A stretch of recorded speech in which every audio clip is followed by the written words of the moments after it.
Pessoal, sejam bem-vindos ao podcast. A gente está aqui no nosso podcast da Virada ODS, dentro do Inspira Sampa, um lugar maravilhoso, sediado aqui na Prodan. Nossa convidada de hoje é a Mari, do 42, e a gente vai conversar um pouco sobre mulheres na ciência. E eu acho que a melhor maneira da gente poder começar é ouvir um pouco, né, quem é a Mari, né, o que é o 42, ela contextualizar um pouco para a gente poder depois conversar mais detalhadamente. Eu costumo brincar que essa é a pergunta mais difícil do mundo, né? De onde eu começo, né? Então, bom, acho que para começar, minha formação é design. Então, eu sou formada em design de produto em Santa Catarina. Eu tive uma carreira nada linear, então formei em design de produto, acabei trabalhando com moda, depois fundei uma startup de meteorologia e acabei na educação. Então, hoje eu trabalho na 42 São Paulo, né, que é um instituto, que é um instituto francês, na verdade, é uma escola francesa de formação em engenharia de software. E estamos fazendo 5 anos em São Paulo. Então, hoje acabei mergulhando de cabeça na tecnologia. Acabei recentemente de participar de uma imersão, uma das imersões que a gente faz, que eu brinquei que eu trabalho há anos lá e eu nunca tinha participado de fato, né, de uma imersão de desenvolvimento. Então, eu acabei de participar na semana passada, então eu brinco que agora eu já sei programar algumas linhas, então já estou quase uma programadora, mas bem longe disso ainda. Ah, que legal. E a 42, me falaram, ela começa na França, é isso? Exato. Em 2013, ela nasceu na França, e desde então ela já está em mais de 50 países, né, em todos os continentes, e em franca expansão. Então, ela é um modelo de organização não governamental, né, e ela é gratuita para todo mundo que estuda nela. Então, hoje a gente recebe apoio, né, de grandes empresas como Vivo, Itaú, estão por trás do projeto aqui no Brasil. E a gente está aqui, a formação dura em média 18 meses, né, uma formação imersiva de 40 horas semanais. E o pessoal precisa passar por um processo seletivo bem intenso para poder participar da escola, que é um dos carros-chefes da escola, acaba ficando famosa porque o processo seletivo, nosso vestibular, ele dura 26 dias, e são 26 dias direto, e 24 horas. Então, é como se fosse uma grande imersão, de fato, em que quem não programa aprende a programar, ou pode aprender um pouco quais são esses primeiros passos a se dar, e quem já programa também tem desafios para seguir, porque, na verdade, toda a estrutura da escola ela é baseada em desafios. Então, nós não temos professores, o que costuma ser um pouco de choque assim, para as pessoas nas salas de aula, que não são salas, né, são grandes laboratórios cheios de computadores. Não tem professores, não tem mentores, não tem tutores, não tem ninguém. O nosso time pedagógico fica por trás dos projetos, então fica desenvolvendo toda essa parte. Então, obviamente, né, nós temos grandes profissionais de tecnologia por trás dos desafios dados e funciona muito na base da colaboração. Então, as pessoas colaboram, acabam avaliando os projetos umas das outras, e é meio diferente falar assim, né? Mas a magia acontece. Quando você coloca um monte de gente com vontade de aprender dentro de uma sala, acaba acontecendo. Nossa, que legal. E tem a questão do feminino, né? Explica isso. Uma dos eixos principais da 42 no mundo inteiro é Closing the Gender Bias, que é justamente diminuindo esses vieses de gênero em tecnologia, né? Então, nós temos uma meta de aumentar o número de mulheres e pessoas não binárias, que a gente chama de não masculinos, né? Pessoas não binárias, pessoas trans, em tecnologia. Então, por que isso é importante, né? Tem muita gente que tenta fazer o gender watching, né, que é o gender washing, na verdade, que é essa lavagem de, não, nós temos mais mulheres aqui e tal, mas quais são os cargos dessas mulheres? O que essas mulheres estão fazendo, de fato, nas empresas, né? E na 42 a gente está preparando essas mulheres para a tecnologia, porque elas ajudam, inclusive, em decisões de negócio. Então, muito mais do que um selo bonito para as pessoas terem na empresa, realmente é muito interessante para as empresas olharem para isso com seriedade, porque quando você vai criar produtos para pessoas diversas, nós estamos falando aqui de produtos digitais que atendem públicos diversos, é importante que você tenha diversidade nos seus times de desenvolvimento, justamente para evitar esses vieses.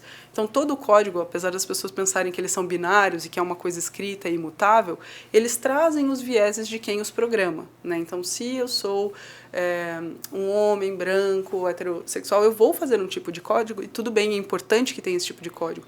Mas como é que uma pessoa periférica, às vezes preta, vai usar esse código, entende? Então, quando a gente traz essas pessoas para o jogo, quando a gente traz essas pessoas para desenvolverem juntas, para trocarem ideias, acaba sendo muito mais proveitoso, os códigos acabam sendo muito mais criativos, eles acabam sendo muito mais diversos e atendendo um público muito maior. Então, por isso que a gente fala sobre esse gap, né? Só um instante. Você está falando um negócio que eu acho que é muito interessante, porque há coisa de 2, 3 anos tem se debatido muito a questão que bate com isso, que é de reconhecimento facial, e algumas pessoas nos Estados Unidos fizeram algumas denúncias da incapacidade de algumas máquinas de identificarem alguns tipos de rostos, né? Quer dizer, de rosto de determinadas etnias, eles não conseguiam identificar porque era uma coisa, né, devidamente organizada dentro de uma mente talvez branquista, e aí acaba tendo... E eu acho que a mesma coisa vale para a questão do gênero, né? Eu acho que, né, é um tipo de cuidado, um tipo de olhar, que esse olhar ele não é constituído, ele é uma construção social. Perfeito. Eu gosto sempre de dar um exemplo, né? Por exemplo, você vai fazer uma equipe para desenvolver um novo absorvente, por exemplo, absorvente para menstruação. E dentro da sua equipe só tem homens cisgênero. Porque, né, que são pessoas que nasceram e se identificam com o sexo que nasceram, né? E isso é um problema, porque como é que você vai saber se você não está próximo do seu público não está participando desse desenvolvimento? Então, às vezes, a pessoa cria um negócio ali que é completamente inútil, né? Então, hoje eu converso muito com desenvolvedores de software e eles falam, cara, a gente cansa de desenvolver software inútil, porque justamente quando bate no usuário, quando bate no usuário, quando bate nas pessoas, as pessoas ou não entenderam, ou aquilo não tem uma linguagem amigável, ou aquilo nem era útil, nem era necessário. Então, você tende a resolver com software coisas que às vezes você conseguiria resolver com Excel, né? Então, a gente tem um pouco disso, assim, de ter essas equipes multidisciplinares e diversas, elas são importantes por conta disso. Como é que você imagina, né, que a inovação nesse contexto ela se abra de uma maneira diferente a partir do momento que a gente é um pouco mais, não é exatamente inclusivo, né, mas pelo menos a gente tem essa coisa equitativa do olhar feminino dentro da programação. Tem uma coisa que é legal, que assim, todo mundo fala em inovação. Uhum. Mas aí a gente pega, na hora que a gente vai entregar a inovação para uma equipe que vai pensar a inovação, que a inovação ela é heterogênea. É impossível você ter uma inovação homogênea, né? A gente entrega para uma equipe homogênea. E na hora que a gente entrega para uma equipe homogênea, a gente tem um resultado de inovação que talvez seja muito específico. Como é que, tendo uma equipe heterogênea, a gente tem uma inovação diferente? Conta um pouco disso, assim. Eu acho que justamente ligando com a parte dos vieses, né? Porque vieses, eles não são negativos, eles apenas são, né? Todos nós trazemos vieses. A partir do momento que eu peço aqui, a gente está num estúdio com várias pessoas, eu peço para cada um fechar os olhos e pensar num sapato vermelho, saem sapatos vermelhos diferentes. Um vai pensar num sapato de salto, outro vai pensar num all-star vermelho, outro vai pensar num chinelo vermelho. Então, acho que você trazer essas ideias diferentes, de lugares diferentes. Então, você imagina se você coloca pessoas que estudaram no mesmo tipo de escola, tiveram o mesmo tipo de grupo de contato, né, durante a infância, durante a adolescência, fizeram, né, faculdades parecidas e tudo mais. Essas pessoas, elas têm experiências parecidas. Então, é muito difícil você conseguir grandes inovações em equipes tão heterogêneas, tão homogêneas, né, como você falou. Então, por isso que é importante a gente ter esses vieses, né, que você traga vieses. Então, eu, como mulher branca, vou trazer os meus vieses para esse contexto, assim como uma mulher preta vai trazer os vieses dela, assim como um homem branco cis vai trazer, então pessoas trans. Por isso que é tão importante a gente ter essa diversidade, e para mim isso é mais importante quando a gente fala de software, a gente fala de desenvolvimento de tecnologias, porque elas atendem muitas pessoas, né? Então, uma coisa é você desenvolver um produto físico que ele vai ter uma distribuição limitada, né? Até porque você tem limite de produção, independente que seja uma distribuição nacional. Quando você está falando de software, você pode ter uma distribuição global muito rápida. Então, isso escala muito rápido também. Então, você não ter esses vieses contemplados dentro do teu software pode ser um grande risco de negócio, inclusive. Então, por isso que eu acho tão importante você ter essas equipes, né? É uma coisa que eu acho que as pessoas não percebem quão simples ela é. É uma coisa muito simples, né? Eu vou pegar um exemplo meu, que eu sou canhoto. E eu passei a vida usando aquelas carteiras que só tinha para destro. E aí você usa e você, né? Ou seja, ou você mancha o teu papel indo para lá, ou você mancha sua mão indo para cá. Então não tem jeito, né? Esse olhar eu acho que é muito interessante. Como é que são os resultados? Você acha que hoje o mercado está pedindo esse tipo de olhar diferenciado? Você acha que é um papel social, né? Você está dentro de um projeto e tem que fazer, ou seja, a gente tem que forçar um pouco a mão ainda hoje do mercado, ou o mercado já está mais receptivo em relação a essa questão de equidade de gênero e coisas assim? Eu acho que depende, né? Grandes empresas já estão olhando para isso com um viés de mais seriedade e estão sendo cobradas por isso, né? Então, tem vários casos aí, né, de grandes empresas que vão postar a foto dos trainees no final do ano, e daí todas as pessoas até com coletinho igual, né? Todas as pessoas completamente iguais. Eu ia falar dessa foto Não. também, eu sei exatamente que foto é essa. Exato. Então, eu vou falar sobre o meu caso, por exemplo. Hoje eu trabalho na liderança de uma escola de tecnologia. A diretora da escola é uma mulher. A CEO global da escola é uma mulher. Então, o fato de nós estarmos nessa posição, a gente sabe da importância que isso tem para a gente trazer como acesso para outras mulheres, né?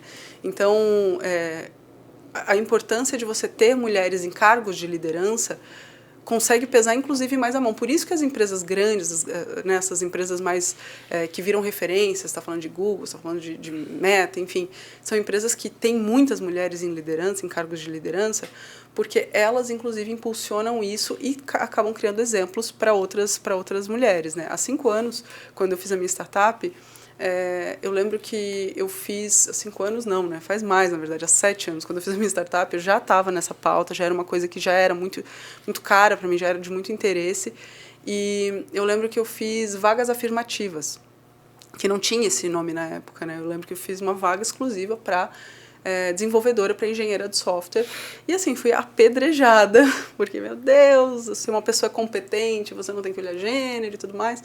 Só que eu trabalhava numa empresa em que de 6 pessoas eu era a única mulher. Então, como eu estava trabalhando nessa empresa, e essa empresa era minha, eu falava, não, eu não posso ser a única mulher nesse lugar, porque senão a gente corre riscos muito sérios, né? Então, desde então, eu lembro que meu marido, que trabalhava comigo na época, ele falou, você tem certeza que você quer levantar essa bandeira? E eu falei para ele, a partir do momento que eu nasci mulher, essa bandeira nasceu comigo. Não é uma bandeira que eu levanto, ela é minha. Não é uma opção, não é uma opção, né? Então, eu acho que quando você começa a colher os frutos, né, e você ter mulheres muito competentes, e você ter profissionais muito competentes, aqui eu estou falando mulheres, né, mas também, né, pessoas trans e pessoas não binárias, e a gente está falando de todo esse range aí de gênero, que é muito importante ser olhado, mas a partir do momento que você tem essas pessoas em cargos de liderança, eu acho que as empresas elas vão se tornando mais próximas do que a sociedade é. Né? Então, que é o que a gente estava falando, né? De branquificar, né? Não sei nem se existe essa palavra, vocês me desculpem, mas você tem uma empresa que é absolutamente branca e você atende uma população que 50% da população é formada por pessoas negras. Então, eu acho que você começa a ter essas pessoas muito competentes dentro das empresas e elas começam a mostrar o quanto isso é importante, relevante e o quanto isso traz resultado. Você falou sobre a comunidade trans. Eu tive uma oportunidade muito legal de desenvolver um projeto lindo de fotografia de rua com a comunidade trans. E eu tenho algumas amigas e é uma coisa que eu tenho uma curiosidade em relação ao universo feminino que eu ainda não sei, que eu queria saber se faz sentido dentro do universo corporativo. A comunidade trans, eu conheço algumas amigas minhas que são mais velhas, elas não se consideram transexuais, elas se consideram travestis. Elas falam que elas são travestis não por uma questão X, Y, mas é porque o contexto dos anos 70, 80, 90, etc. e tal, toda a história dela, toda a questão social que ela passa, que ela vai, que ela se ferra, que ela vive uma vida difícil, etc. Ela fala assim, não, isso daqui é coisa das travestis, é meio old school, vamos dizer, uma coisa meio das antigas, tal, que foi uma guerra, uma briga que a gente batalhou antigamente. E Tem também uma questão geracional dessa nova mulher. Eu digo porque eu conheço grandes lideranças, mundiais inclusive, que ela, se você olhar, você tem o mesmo, até o mesmo biotipo, tem um estilo de gestão onde a mulher, de alguma maneira, ela tinha de se impor dentro do universo masculino de uma maneira mais masculinizada, né? A gente vê grandes lideranças globais políticas, tal. E agora a gente tem novos estilos do feminino dentro das organizações. Fala um pouco para mim sobre isso.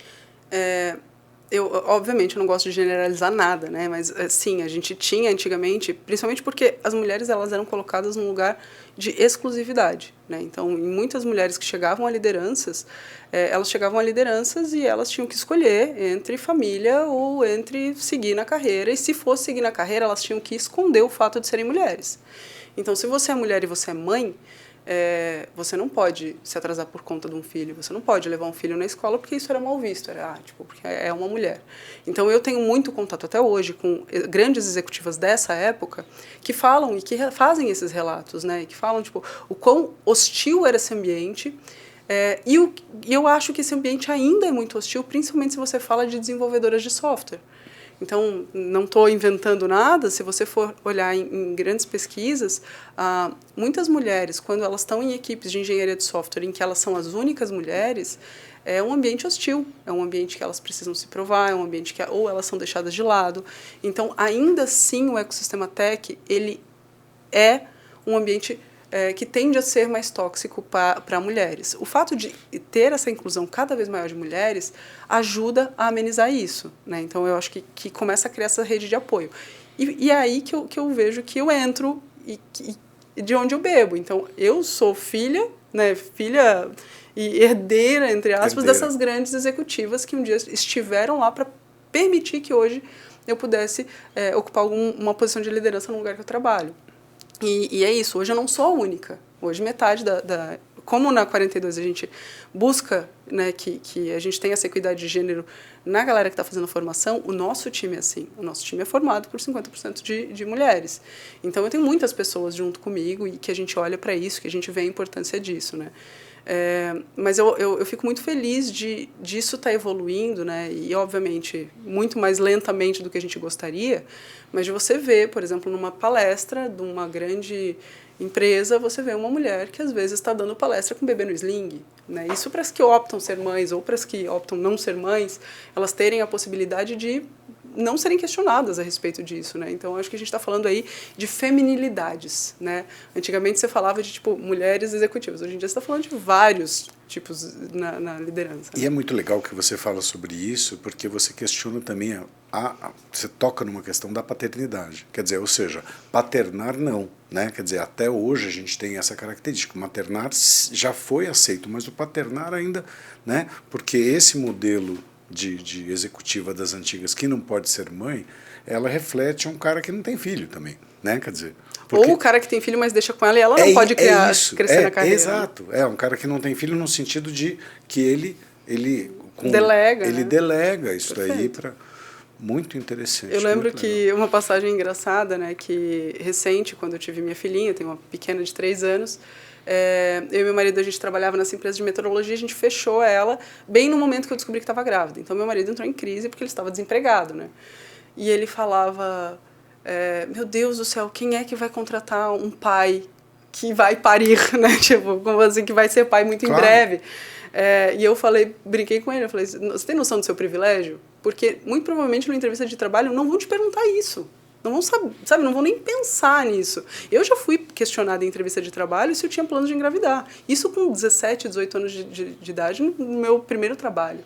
Então, ser mulher te coloca num lugar de desconfiança. Então, o tempo inteiro você tem que se provar, você tem que justificar a sua posição, você tem que justificar as suas conquistas, fora que você fica para sempre num lugar de a síndrome da impostora, né? Que você fica ali, eu hoje mais cedo, a gente estava indo no Uber para cá, por que me convidaram para esse podcast? Eu já estava assim, sabe, pensando, e é natural, a gente sempre está nesse lugar de, assim, em algum momento eu vou ser descoberta, porque eu sou mãe, porque eu não dou conta de tudo, porque sair de casa tinha louça na pia. Então, acho que eu vi um post maravilhoso essa semana, que falava, desculpa aqui o etarismo, mas eu vou justificar, né? Falava por que não existem véias da praça. Porque em cidades pequenas, principalmente, você sempre tem o grupo de senhores que jogam dominó, que jogam xadrez, aquele grupo. Por que a gente não vê essas mulheres? Porque o trabalho de casa, ele não tem aposentadoria. Claro. Essas pessoas que passaram uma vida dentro de casa, elas continuam dentro de casa fazendo os afazeres da casa. E ele está jogando dominó. Ele está jogando dominó. Então, ela já nem sabe mais. Às vezes, se você coloca essa mulher num lugar de, não, beleza, você pode aproveitar. Não, mas é porque eu tenho as minhas responsabilidades em casa. E isso ele fica, que é o que a gente chama de carga mental, né? Que ela fica rodando ali no teu subconsciente, só que você está o tempo inteiro cansada. E você está cansada porque você tem que pensar se a roupa vai estar lavada, se a criança levou o lanche certo, se tem medicamento em casa, se tem que pegar o cachorro em tal lugar. Então, além de tudo isso, né, porque é muito pouco falado isso, além de tudo isso, você tem que performar, você tem que ser uma boa profissional, você tem que estar disponível até 7, 8, 9 horas da noite, porque às vezes é quando o teu time te procura. Então, acho que esses limites, assim, eles ainda não existem em algumas empresas, né, em algumas já começam a trabalhar com isso, mas é muito importante. Você começa a dar importância para isso a partir do momento que você tem essas mulheres em liderança. É legal, é muito interessante, você me falou uma questão sobre essa questão do maternar, do cuidar, etc., porque ele é 360 graus. E eu me lembrei que tem um debate do conhecimento, né, que às vezes o conhecimento ele é como uma lanterna e às vezes ele é como uma lamparina, né, que a lanterna a gente chega e a gente foca numa coisa só, né, e a lamparina não, a lamparina ela ilumina o ambiente inteiro, ela tem que ficar olhando. Eu vejo isso no universo masculino, essa coisa do foco, né? Quer dizer, você foca e o resto tudo está apagado, né? Eu até queria te fazer uma pergunta, do ponto de vista pragmático simples, bem simples. Quais são os sinais de eu sou um empresário, um exemplo, quais são os sinais de que eu não estou atento a essa questão dentro da minha organização e qual tipo de coisa que eu deveria começar a elaborar, assim, do primeiro momento, para eu poder ter uma empresa mais inclusiva, o que é a primeira coisa que você acha?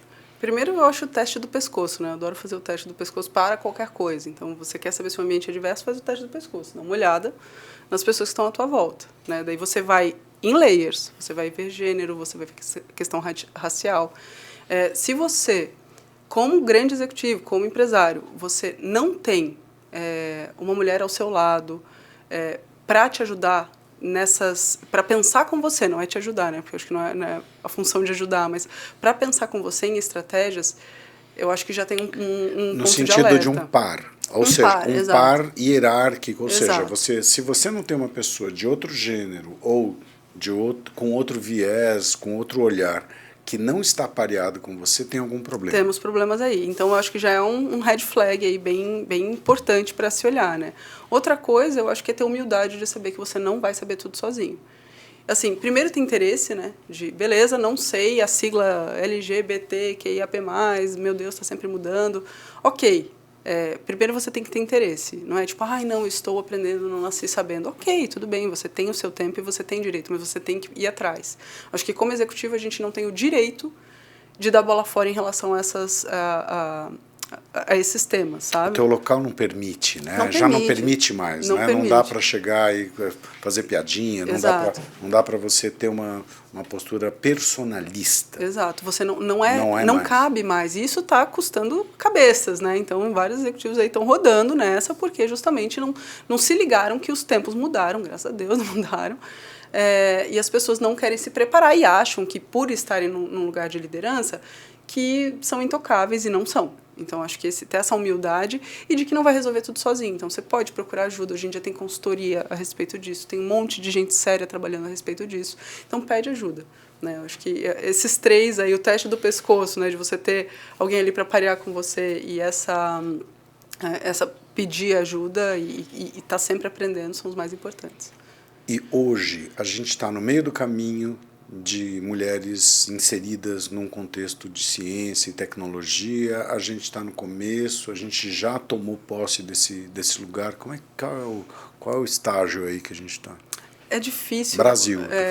Acho que Brasil a gente está no começo. A gente está no começo porque a gente está falando de uma bolha morando em São Paulo, né? Estamos no centro da maior cidade do Brasil, então se você começa a falar de cidades do interior e tal, isso não é um assunto nem discutido em muitas das cidades. Então, acho que a gente está muito no começo, a gente tem um gap aí de mais de 120 anos de questão salarial, então que a questão salarial é mulheres e homens na mesma função, e as mulheres ganham muito menos do que os homens. Então, enquanto isso não for olhado e discutido com seriedade, né, e a gente tem sempre esse véu em volta de cargos e salários, e que as pessoas não querem saber, e que sim, as empresas fazem políticas machistas em que se uma mulher ela tem uma idade que ela está próxima a engravidar ou, enfim, constituir família, isso é do desejo, já foi sinalizado por ela, muito provavelmente ela vai ter menos oportunidades.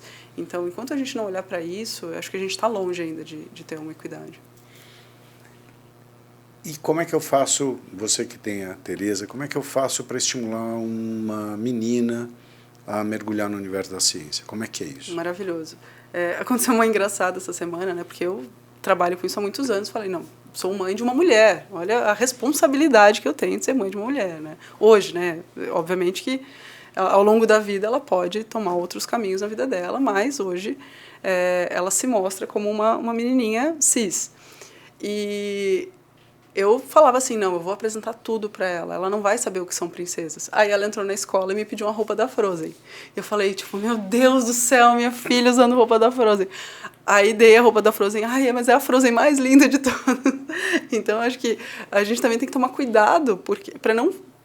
Às vezes você quer, tipo, não, eu não quero que ela tenha esse viés, mas também blindar a criança de ser quem ela é, a personalidade dela, né? Então, acho que você tem que, primeiro, ter muito... eu acho que o papel de parentalidade, né? Pai, de cuidadores, você não atrapalhar, porque a criança ela vai se desenvolver bem, e você tem que estar ali para apoiar o desenvolvimento dela, você não vai desenvolvê-la, ela vai se desenvolver. Então, eu acho que você observar interesses, apresentar coisas, então... Por exemplo, para minha filha, apresentei alguns esportes e tal, ela se interessou por natação, uma coisa que ela gosta, a gente costuma levar ela e tal, e ela gosta muito de música. Ok, coisas que ela gosta nesse momento da vida dela e a gente vai estimular. Eu acho que tem coisas que é muito importante a gente olhar também em relação a brinquedos, né? Então, esse azul para menino, rosa para menina. Eu brinco que a gente perde a oportunidade de criar adultos funcionais a partir do momento que você não dá para um menino uma cozinha ou uma bonequinha para ele cuidar, porque um dia na vida dele ele vai precisar cozinhar, ele vai precisar limpar a casa dele, esperamos, né? E vai, se quiser ser pai algum dia, vai ter que lidar com uma criança. E eu acho que vem muito do lugar dos pais... desse medo, né? Então eu vejo vários pais assim, não, mas eu vou dar uma boneca para o meu filho, mas tipo, qual é o problema? Mas ele está tão inseguro dele mesmo que ele não consegue permitir ao filho que tenha essa experiência. Então acho que para você, principalmente, estimular crianças em tecnologia, independente do gênero, peças, então bloquinhos de montar, tudo que envolva lógica, que envolva criatividade, você não precisa dar brinquedos prontos. Você pode dar rodinhas, você pode dar ferramentas mesmo, sem ponta, né? Mas você pode dar ferramentas, coisas que ajudem a criança a colocar num lugar de construtora, de criadora. Isso estimula caminhos cerebrais muito importantes que vão ajudar em lógica, e programação, lógica, matemática, principalmente, eles não são necessários só para programação, eles são necessários para a vida, né? Então, que a gente não enviese necessariamente as nossas crianças, né? Que a gente dê para elas possibilidade de teste. Tem um capítulo maravilhoso daquele Abstract, que é amo daquela desenvolvedora de brinquedos, que quando você falou, imediatamente me veio essa questão que ela chega, quando você fala, desenvolve brinquedo, você imagina que ela vai desenvolver coisas. Não, ela desenvolve pedaços de coisas. E ela joga para a criançada, a preocupação dela é que não machuque, não sei o quê, né? E é bem por aí, né? Ou seja, você não podar e você instrumentalizar a criança, ela mexer muito com o lado criativo dele. Potes, colheres, coisas que tem em casa, não precisa reinventar a roda e comprar brinquedos caríssimos, não é necessário. Você acha que a gente tem uma redução do horizonte da criatividade com as entregas do digital, como você sente isso como mãe e como desenvolvedora? Perfeito. Não, 100%, assim, 100%. Eu olho no meu range, né, desde que eu comecei a estudar design, por exemplo, até hoje, Quando eu estudava, gente, eu estava contando aqui do sanduíche, porque tem uma galera novinha que não lembra, não tá ligada nas coisas, mas brincadeiras à parte, na parte do desenvolvimento de engenharia, de design de produto, quando eu fiz faculdade, muitos dos projetos eram feitos à mão. À mão, assim, régua, esquadro, caneta, lápis, marcador, lápis de cor. E por que isso é importante? Tinha computadores e programas na época, mas isso era importante naquele momento. Massinha, eu lembro que tinha massinha na escola, Gila. Isso é importante porque tem um tema que eu sempre gosto de citar, que é neuroplasticidade cerebral. Então, o seu cérebro ele é moldável e você cria caminhos nele de coisas que você quer desenvolver. Então, tudo que você faz muito, você acaba ficando muito bom. Então, a partir do momento que você começa a desenhar, você está movimentando músculos da sua mão, você está movimentando os seus olhos, pensando na luz, percepção, atenção. Aquilo leva muito mais tempo. Eu fazer um desenho num papel leva muito mais tempo do que eu fazer um desenho digital. E que dirá perguntar para o Dali, né, do ChatGPT, faz aí um desenho que eu estou pensando, beleza, e ele te entrega aquilo. Eu acho que para essas crianças e jovens é muito cruel isso, porque você deixa e você tira deles o direito de imaginar. A partir do momento que você tem TikTok, por exemplo, você dá TikTok para pessoas muito jovens, o que elas vão ficar muito boas? Em assistir vídeos muito curtos. Então, elas começam a não ter mais paciência de assistir longos vídeos. Então, por exemplo, né, com a minha filhinha, ela tem acesso à tela, muito reduzido, mas sempre que eu dou acesso à tela para ela, eu dou de filmes longos, que tenha uma história, né? Então, ele tem um storytelling, e se ela quiser assistir, ela vai ter que assistir aquela história até o final, e não, tipo, videozinhos de 2 em 2 minutos ou coisas muito curtinhas. Porque isso ajuda você a desenvolver a atenção. Então, contar histórias mais longas.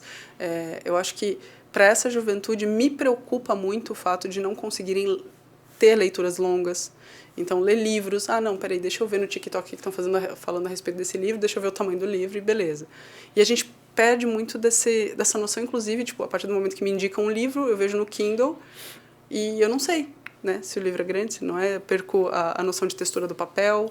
Então, acho que essa geração, o digital, ele acaba também hiperestimulando dopamina, que são esses prazeres imediatos, né? Então, a gente, o tempo inteiro, assim, um meme, é uma risadinha, é outro meme, e isso deixa a gente exausto, e a gente não sabe por que a gente está cansado, por que a gente está com perda de memória, mas é justamente porque você está no elevador, você encosta no lado e fica ali dando scroll para a quantidade de memes e informação, chega no final do dia, você nem lembra que a quantidade de coisa que você consumiu.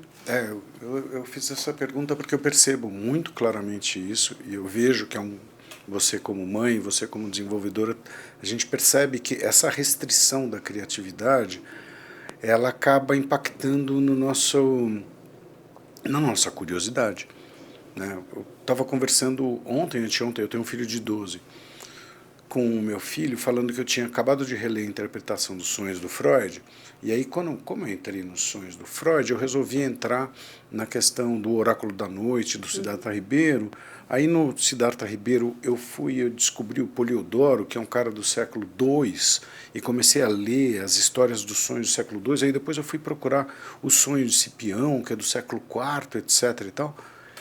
Tudo bem que é uma nerdice minha, né? Quer dizer, é um barato meu, tá? A investigação do universo onírico, etc. Mas é pura curiosidade. E essa curiosidade é que faz a gente fazer essa neuroplasticidade de conectar coisas não óbvias. E essas coisas não óbvias caem justamente num desenvolvimento de um produto inteligente, não só por uma questão de gênero, mas também por uma questão de curiosidade do objeto, né? Quer dizer, como é que eu posso resolver isso? Então, a gente tem é um desafio que eu acho um desafio geracional muito grande, né? Eu queria te perguntar, inclusive, assim, como é que você imagina, né, para o futuro próximo, como é que as coisas vão acontecer do ponto de vista da programação? A gente tem um desafio enorme agora, né? Quer dizer, eu vejo, eu tenho muitos amigos programadores, eu vejo que as novas gerações de inteligência artificial estão chegando com uma possibilidade de desenvolvimento poderosa. Como é que fica o cenário da programação? Como você imagina, assim, o que vai acontecer daqui para frente com a questão das mulheres na programação? Me dá um cenário teu, assim. Bom, eu tenho que ser otimista por natureza, senão não tinha uma filha, né? Claro. Não dá, né? Pra gente colocar uma criança no mundo se a gente achar que vai degringolar. Enfim, mas obrigada pela pergunta. Acho que é uma pergunta muito interessante. Obviamente eu não tenho bola de cristal, vou colocar aqui totalmente achismos, mas eu acho que vale uma observação antes, né? Eu acho que as pessoas não têm noção do tamanho da revolução que a gente está vivendo com inteligência artificial. Também acho. Ela é maior do que a revolução que a gente passou com a internet. Então, assim, o mundo ele se divide entre antes e depois de internet, né? Então, se a gente pensar, fazer um exercício rápido, o que era não ter internet, a gente não estaria aqui hoje, né? Porque não fazia sentido existir esse tipo de conteúdo, porque era sempre grandes rádios e daí relevância, entrega, entrega nacional. Então, eu acho que o que a gente está passando por inteligência artificial é uma coisa assim que a gente não tem como prever o tamanho da onda que é, mas que é muito grande.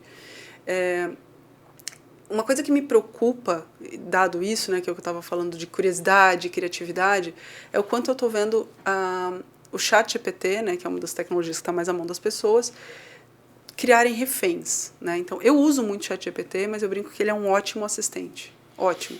Eu não vou confiar em 100% do que ele fala, porque ele está aprendendo, né? Então, assim como uma pessoa que está numa fase muito júnior, ela vai te trazer as ideias e você vai junto, mentorando, entendendo, desenvolvendo, ajudando a pessoa a criar aquele conceito, só que ele traz com muita certeza de um lugar de robô em que ele não está apto a estar errado, né? Então ele muitas vezes, nossa, já fiz N perguntas para ele que ele me respondeu coisas erradas com uma clareza e com absoluta. Não, certeza absoluta e tudo mais. Então, quando você pega pessoas às vezes que estão no começo de carreira, elas não conseguem interpretar isso, elas não conseguem entender isso e acabam usando isso de muleta. A quantidade de textos feitos via GPT que eu tenho visto no LinkedIn e é engraçado porque como eu uso muito, eu sei exatamente quem está usando o ChatGPT para escrever. Exatamente. Tem algumas palavrinhas que é só ele que usa, ninguém usa. Tipo, ele usa hiperativos, né? Ele usa um monte de frasezinhas que você consegue sacar. E as pessoas escrevem texto. E outra coisa também que é engraçada é o ritmo dos parágrafos, né? Eles são todos quadradinhos e todos arrumadinhos. Então, cuidado se você está usando o ChatGPT para aplicar para uma vaga de trabalho que as pessoas vão saber que você está usando, né? Hoje já tem ferramentas para isso também.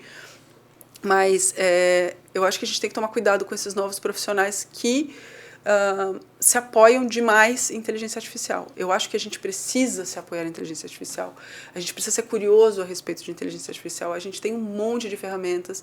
Então, você tem que se tornar um bom profissional, uma boa profissional e usar essas ferramentas para te ajudar, né? Então, acho que você ter essa curiosidade, você ter essa noção, esse interesse de desenvolvimento, o que está por trás da ferramenta que você está usando, quais são os pontos bons, os pontos de atenção dela, o que precisa desenvolver ainda, se tem algumas ferramentas, né? Então, por exemplo, a ChatGPT, quais são as ferramentas hoje que as outras Big Corps estão fazendo que são similares, para você também poder experimentar. Então, eu costumo brincar que, muito provavelmente, você não vai perder o seu emprego para uma máquina. Muito provavelmente, você vai perder o emprego para alguém que usa muito bem essa máquina. Então, você acaba triplicando, quadruplicando a sua possibilidade de entregas a partir do momento que você usa essas ferramentas. Eu sou otimista em relação a mulheres da tecnologia porque hoje eu vejo muito mais mulheres. Eu lembro que a grande referência para mim, eu sempre cito ela, que foi a minha prima, que ela se formou em Ciências da Computação nos anos 90. E eu nem sabia o que era Ciências da Computação, nunca nem tinha pensado nisso. E daí ela foi a prima que ficou rica na família, né? Então ela falava assim, gente, ela tá viajando todo ano, eu quero alguma coisa nesse sentido.